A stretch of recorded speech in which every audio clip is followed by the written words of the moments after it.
Well, additional Tier 1 bonds have been in focus with the recent issues seen with Credit Suisse, and also in India it has been in focus ever since Yes Bank got regulatory approval to write them down. So let's understand what is additional Tier 1 bonds and its importance in capitalization of financial services entities in India.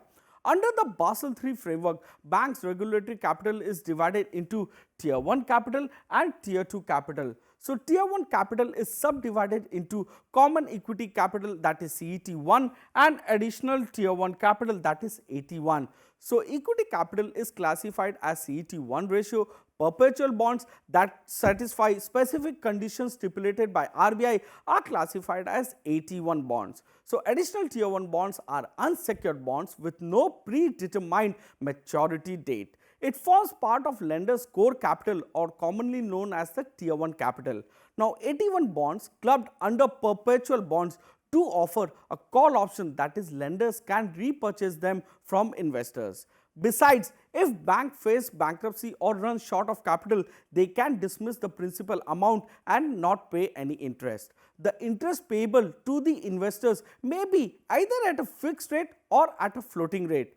Earlier, the spreads between AT-1 bonds and NCD coupon was around 100 basis points, which made people put in money into AT-1 bonds of banks.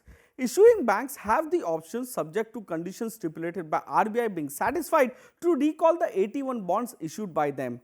However, while the banks are not compulsorily mandated to exercise such call option and have a discretion whether to redeem AT-1s or not, the tacit understanding with investors is that the indicated call option will be exercised as scheduled. However, today the spread between AT-1 bond versus the yield in NCDs have narrowed down to about 20-30 basis point only.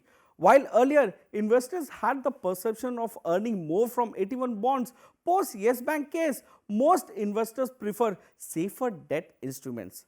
The majority of the investments since the inception of AT-1 bonds have been made by big corporates, mutual funds, entities, as well as HNIs or high net worth individuals, etc. The loss absorption through the conversion or write down of AT-1 bonds instruments is triggered when the CET falls below a predetermined threshold of risk weighted asset, like it did for Yes Bank.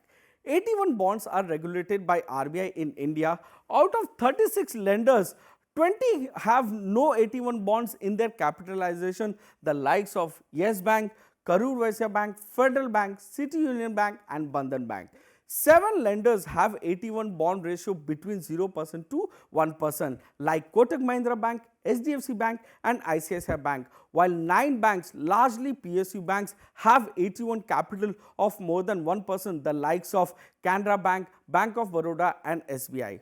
Now, AT-1 bonds can be from domestic as well as from foreign markets. So, banks with foreign business or presence of business in foreign locations have a part of their AT-1 capitalization coming in from foreign market.